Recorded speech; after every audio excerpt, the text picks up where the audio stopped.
Hello, everyone. Welcome to Celsius 233, your go-to place for fiction book summaries. Today, we will immerse ourselves in The Capture of a Slaver by John Taylor Wood. The Capture of a Slaver, written by John Taylor Wood and published in 1900, is a historical account detailing the United States Navy's involvement in the suppression of the transatlantic slave trade. Wood, a Confederate naval officer and descendant of prominent United States figures, narrates his experience as a midshipman on the brig Porpoise during a mission off the West African coast. The story revolves around the harrowing capture of a slaver, vividly portraying the brutality of the slave trade and the Navy's role in enforcing anti-slavery laws during the early 19th century. Plot summary. Under the intense sun of the African coast, the Porpoise, a United States naval brig, sailed cautiously, tasked with intercepting ships involved in the illegal slave trade. The year was 1850, and the brutal traffic in human lives was flourishing despite efforts by nations to abolish it. The Porpoise was one of many ships patrolling these waters, often frustrated by the speed and cunning of the slavers. The vessel itself was slow and cumbersome, armed with 10 guns, but hardly fit for the chase. Yet, under the command of Captain Thompson, the crew remained vigilant, hoping for a fortunate break. Word reached the Porpoise that slavers were lurking along the Bonny and Cameroon's rivers, hiding in the maze of waterways until the coast was clear to slip out with their human cargo. Alongside their faster consort, the British schooner Bright, the Porpoise set a trap. They feigned departure, heading south under the cover of night, only to double back in the early morning, positioning themselves where any ship attempting to flee would have no escape. At dawn, the horizon revealed their quarry. A brigantine, sleek and fast, its sails full of the land breeze, racing westward toward freedom. The chase began in earnest. The Porpoise gave pursuit, every sail unfurled in the hope of closing the distance before the sea breeze filled the slavers' sails. For hours, the brigantine outpaced its pursuers, disappearing into the horizon as the Porpoise struggled to maintain speed. A calm descended upon the sea, frustrating the chase. The sun bore down mercilessly on the crew, who could do little but wait for the wind to return.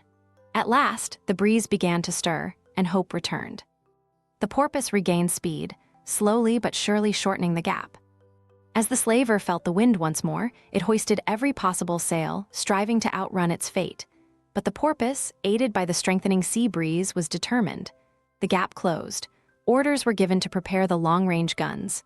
The first cannon shot boomed across the water, missing its mark but signaling the beginning of the end for the slaver. With each successive shot, the aim improved. Finally, a lucky shot severed the slaver's peak halyards, bringing down its gaff topsail. The crew of the Porpoise cheered as the slaver's speed faltered. The brigantine was crippled. The slaver, still defiant, made one last attempt to escape, cutting loose its studding sails and executing a daring maneuver to cross the Porpoise's bow. But it was too late. The American brig had anticipated the move and adjusted course to cut off any retreat. The distance between the two ships dwindled until the slaver could no longer evade capture. Its captain, a burly, defiant Spaniard, hoisted the Spanish flag, refusing to surrender until the very end. When the Porpoise came within range for boarding, Lieutenant Bucket led a team to seize the vessel. As the boarding party climbed aboard, the Spaniard raged, hurling insults and accusations, protesting the attack on what he claimed was a legitimate traitor. His defiance quickly turned to violence when he attempted to retreat below deck. A fierce struggle ensued as he fought off the crew, nearly overpowering them with his strength. It was only after a desperate fight that he was subdued, shackled, and brought aboard the Porpoise as a prisoner. As the smoke cleared and the prize was secured, the crew of the Porpoise discovered the horrors that lay below deck. Hundreds of enslaved Africans, packed tightly in the stifling hold, lay gasping for air, their bodies twisted and battered by the conditions of their confinement. The stench of death and suffering rose from the vessel as the crew worked frantically to bring the survivors on deck. Some had already succumbed to the squalid conditions, while others hovered on the brink of death, their bodies too weak to endure much longer. Captain Thompson, moved by the scene, ordered immediate relief. Water and food were brought to the suffering captives, and the ship's doctor worked tirelessly to revive those near death. But despite their efforts, 17 lives could not be saved, and their bodies were committed to the sea. The surviving captives, men, women, and children, slowly regained some semblance of life as they were allowed to breathe fresh air and bask in the sunlight on the deck. With the slaver now under the control of the Porpoise, Captain Thompson ordered that it be sailed to Monrovia, Liberia, to deliver the captives to freedom. The journey was fraught with tension. The crew of the Porpoise was small, and with nearly 350 prisoners aboard, any hint of unrest could spell disaster. The enslaved, though weak and traumatized, posed little threat, their spirits crushed by months of suffering. Still, the crew remained on high alert, armed and ready for any sign of trouble.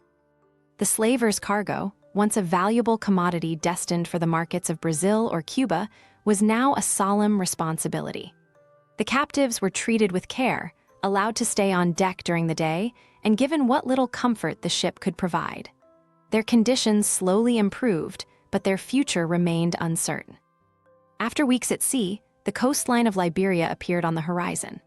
Monrovia, the capital of the fledgling colony established by freed American slaves, offered a tenuous refuge.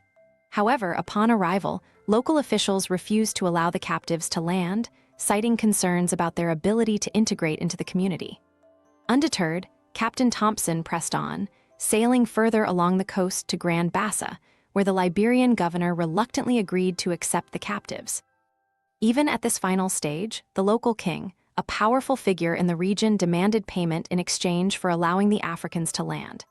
Captain Thompson refused his demands, threatening consequences if any harm befell the captives. Eventually, a tenuous agreement was reached, and the prisoners were unloaded. Yet as they were left on the beach, surrounded by curious natives, the fate of the freed Africans remained uncertain. Far from their homeland, they faced an unknown future in a foreign land. The Porpoise weighed anchor and sailed for Porto Praya, her mission complete. The captured slaver now lay empty, but the human cost of the voyage weighed heavily on the crew.